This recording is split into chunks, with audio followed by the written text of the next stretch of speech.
welcome to yet another edition of Tea with the Duchess. With me, your fabulous sisters, the Duchess. And today with me, I've got an amazing gentleman with me by the name of Francois Tshimpuki. I hope I got that right. Yes, you got my name right. Right. Francois is one of the organizers of Miss Congo and Miss Congo UK, and also the founder, CEO of This and Jockey Entertainment. So welcome to Tea with the Duchess. Welcome. Thank you for having me here. I'm really excited to be in your show. Thank you very much.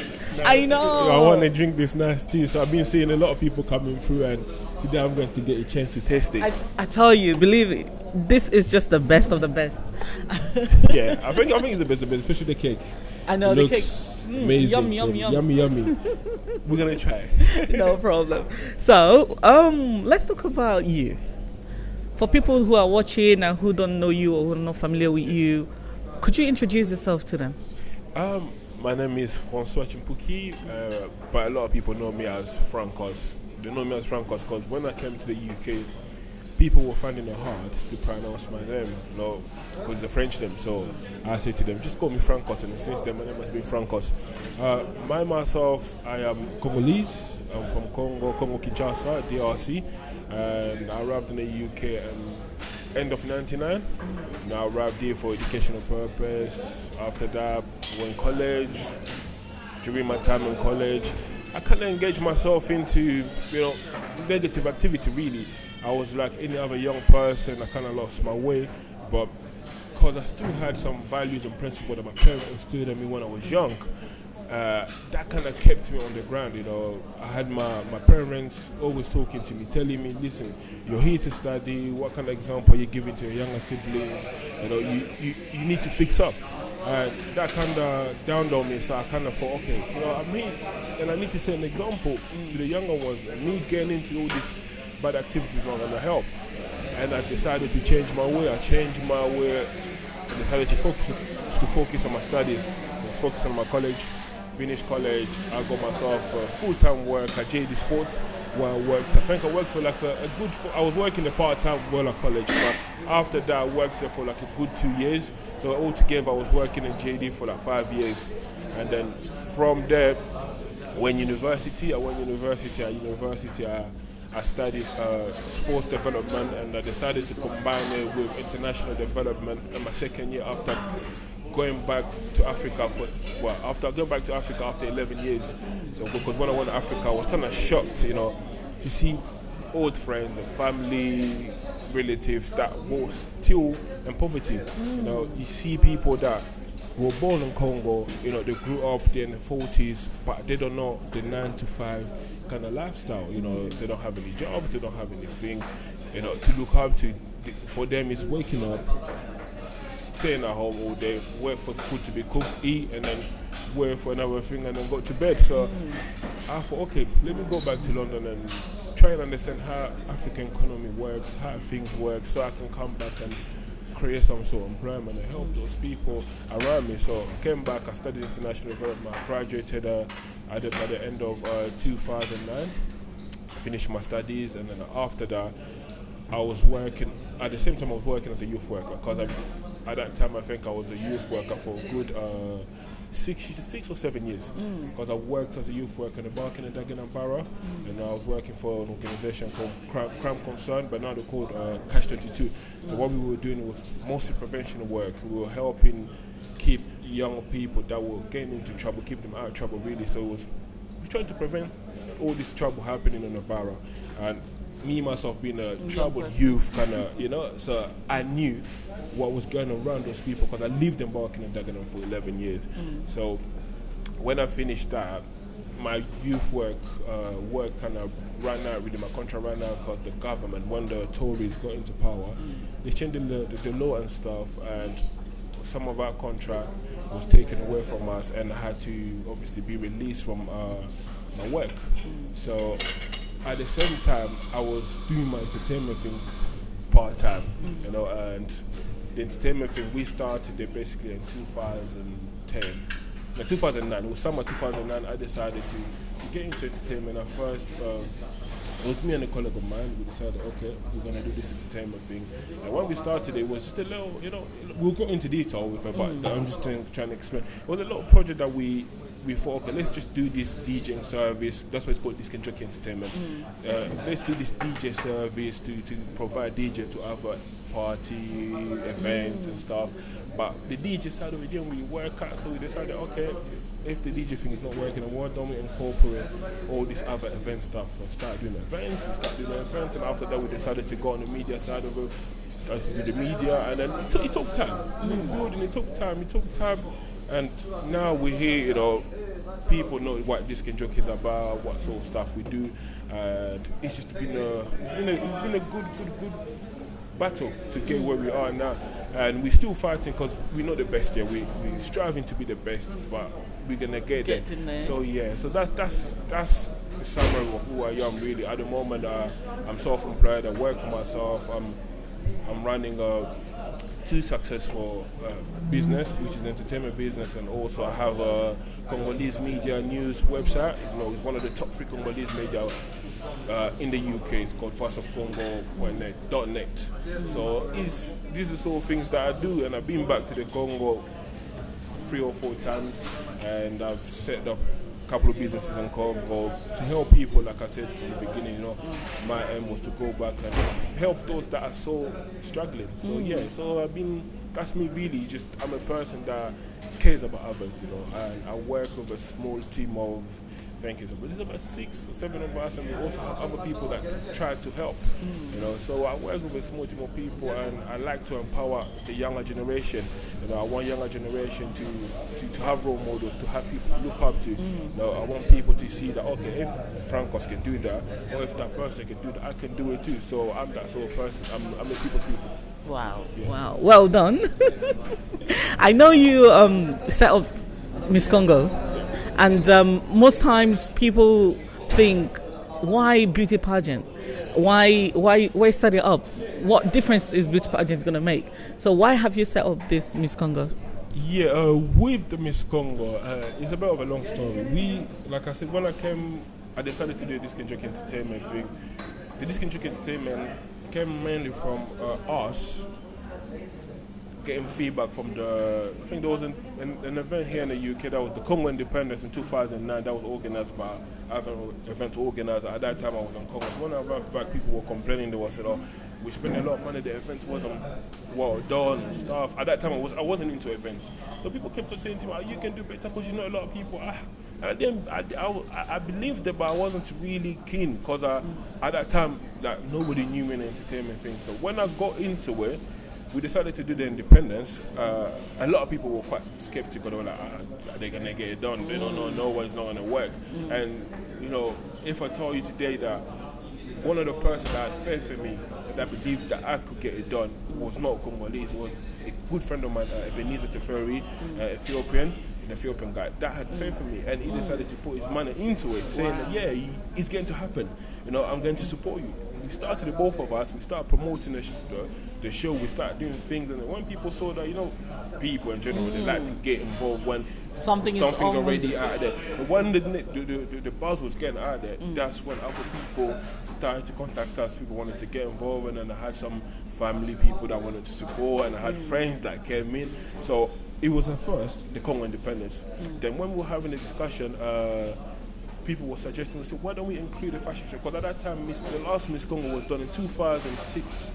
No, 2006, was the last Miss Congo, and nobody else did it because there was other guys that were organizing, and when they were organized, they were mixing the two Congo, the Congo Brazzaville and the Congo Kinshasa, because I'm from Congo Kinshasa. So we said, why don't we do a fashion show? And we were like, when was the last time Miss Congo was done here? 2006. Okay, why don't we do Miss Congo then? Then we went up, we checked it, registered the name, we done everything, called it Miss Congo Beauty Pageant UK, and it was mainly for the Congolese people of Congo Kinshasa. And then we got into it.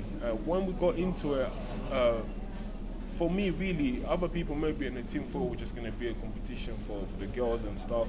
But for me, really, it became a battle, because when we were trying to recruit girls, a lot of parents were kind of hostile. African parents are like, this beauty pageant for promiscuous girls, this for that.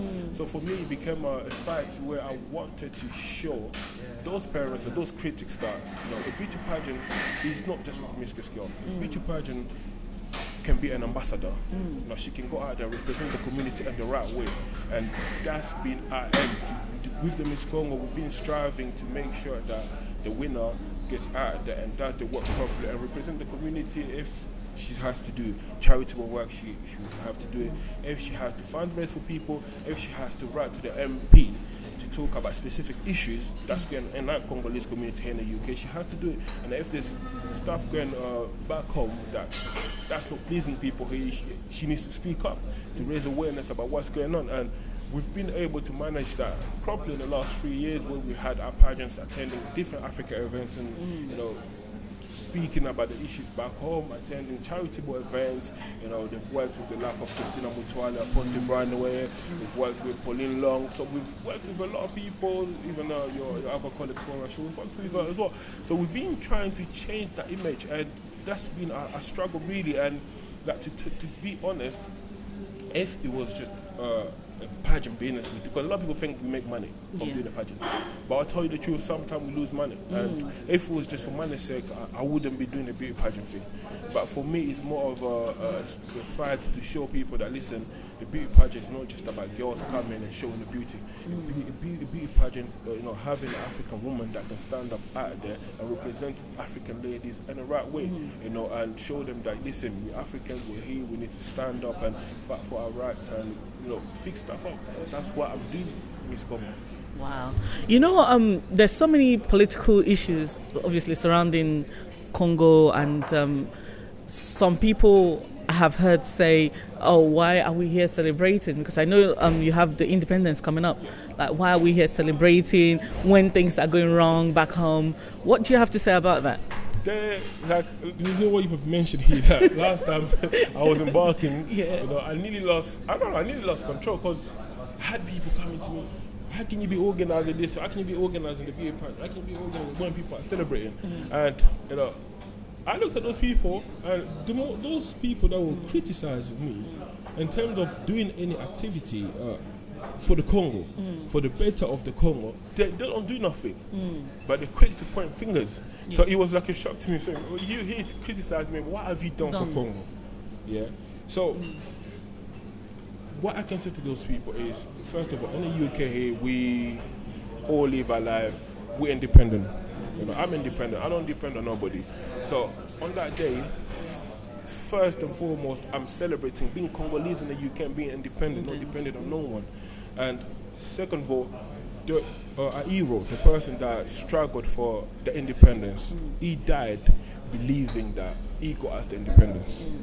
Patrice Lumumba, when he died, him and his colleagues, they died believing that they got us the independence. So we tend to organize that event to try and commemorate the struggle of Patrice Lumumba. Because a lot of people think when we put Congo independence celebration, they think it's just a celebration.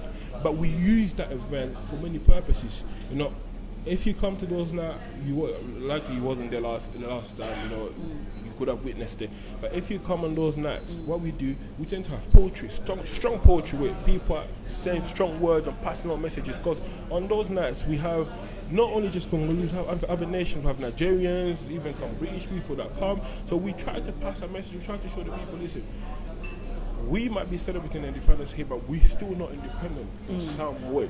So listen to our struggle, listen to what is going on back in Congo. So we have poetry, where people speak about the situation back in Congo. We have play, people do some sort of acting to illustrate the situation, if it's rape, violence against women in the Congo. We have play, and we also have musicians that sings, about the struggle of police people. So we use the night to actually pass on the message to people, telling them, listen, Congo is suffering. We're here to commemorate, to celebrate the struggle of Patrice Lumumba. Let's not forget that back home things are still happening.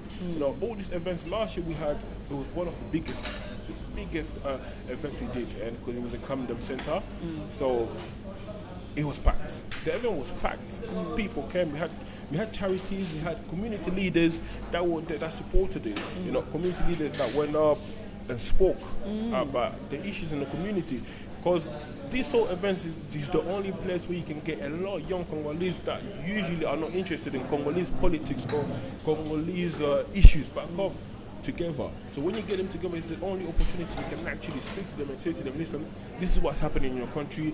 Can you go out there, talk to your MP, let them know. So we use that event to actually galvanize all these people and get them out there to send messages. But a lot of people tend to misunderstand, really. They think we did to make money. If I tell you last year we didn't make money, people won't believe us, but we didn't, because the expenditure in terms of the whole itself that we hired was expensive, and we had to pay the girls' prizes, and there was a lot of things that could have gone better, but that didn't, and we try and improve that this year. But in terms of people celebrating, what I can say to those people, before they start pointing fingers, they need to look at themselves and ask themselves, what have they done to actually help the situation in Congo? Because our events that we do, it puts Congo in the map. Because people can look at us and say, okay, well, these people can organize themselves and they can actually put something professional out there for people to admire and come and enjoy and see the Congolese culture. So that's what we do. So I'll say to these people, go back out there, check yourself and say, okay, what have I done for the Congo before I point fingers at Francois? Okay. So I've listened to you so far, and you're a very articulate young man and very, very passionate about Congo. Do you have any political inspirations or aspirations? Politics, since a young age, I've used to listen to I used to listen to politics on radio. I used to listen to the radio. If my dad goes up, I'll be at home listening to radio and I'll report everything to my dad. Oh, the opposition leader said this. So I used to follow politics, and I engaged myself in political activity since 2005 here in the UK. I was part of a political group called Apanago. We were it's like a group of opposition to the actual regime in Congo. So I was with them since 2005. A lot of things didn't work. We were the first young people to actually get involved here in the UK in that sort of political arena. I think at that time I was 17. And a lot of things didn't work out with them. I left them and I started engaging myself to other political activities. I do attend a lot of political meetings because I'm extremely against what's happening in Congo. There's I cannot sit here and accept that there's 48 women that can rape per hour. And me sitting here thinking it's normal, so I have to do something about it. And I was one of the first organizers of the Congolese marches that happened last year. I think last year during the election in Congo, there was a lot of uprising here in the UK where Congolese were marching and doing manifestation against the government. And when I came back, because I went to Congo as an observer, election observer. I was with the organization Christian Aid in Iraq, which is a European organization. I was an observer, and I was sent to the west part of Congo where I was observing the election, and a lot of things that I saw wasn't right. So when I came back, I had this fire, and I was hungry. I wasn't happy of what I saw. I came here. I decided to engage a lot of young people. We organized the first Congolese protest here in the UK, and it was a massive success. The first time young Congolese, we saw 14, 12-year-olds, 17-year-olds, everyone out on the street, out the dining street, was screaming and protesting, even though we didn't get a media coverage yet. But we still protested, and some of the stuff went into the BBC newspaper and stuff. So in terms of political activities, I have a political aspiration, but I will only get into politics when I'm financially powerful enough to change things. Because I think the politics of Congo is a dodgy place to go into at the moment. There's a lot of killing, a lot of poison that are given to people. So I have political aspiration, but I'm not going to get into politics now. I rather build my business empire first. Once I have the financial power, then I can go and influence things, try and change things for the right way. That's me really. In terms of being a political leader, it's not something that I see happening now, but maybe in the future, who knows? Yeah. Thank you very much. It's been very, very enlightening speaking to you today. Thank you very much. And congratulations on all your endeavors and your businesses. Thank you. And I'll take this opportunity to invite you to I'm giving you a ticket to the Congo Independence, which is going to be on the 29th of June this year at the Royal Regency in Mano Park. and also the Miss Congo, which is going to be taking place on the 20th of July. That's going to be at the Stratford Town Hall. So it's going to be hosted by Eddie Kadi, the Miss Congo. I love Eddie Kadi, yeah. The Congo Independence is going to be hosted by other 2 Congolese comedians, because we're trying to promote the Congolese culture here. So it's going to be hosted by Jazzy and this other young upcoming Congolese comedian called Squeezy. So I would like for you to come. Oh, definitely. We're going to be there. We're going to come there. We're definitely going to come. We're definitely going to come. So if people obviously watching, they want to get in touch with you, how would they find you? You can contact us through our website, which is discandjockey.co.uk, or you can contact me directly on my Twitter at Francois Tshimpuki. Call me on 07946772309. So that's me. My BBM is 22757EED. Yeah. So we'll get all that information. No problem. Thank you very much for having me. Oh, thank you very much. Being part of this great show. Oh, thank you very much. Yes. All right, I'd like to say a massive thank you to Francois for making time out to come today. He's been doing so many work with the Congolese community, and there's always opportunities for people to join in what's happening there to empower people of Congo. And whatever you're doing, keep watching us on www.duchesstv.com, and also you'll find pictures of today's show and exclusive of all our guests on www.brianwood.com. Thank you. Bye.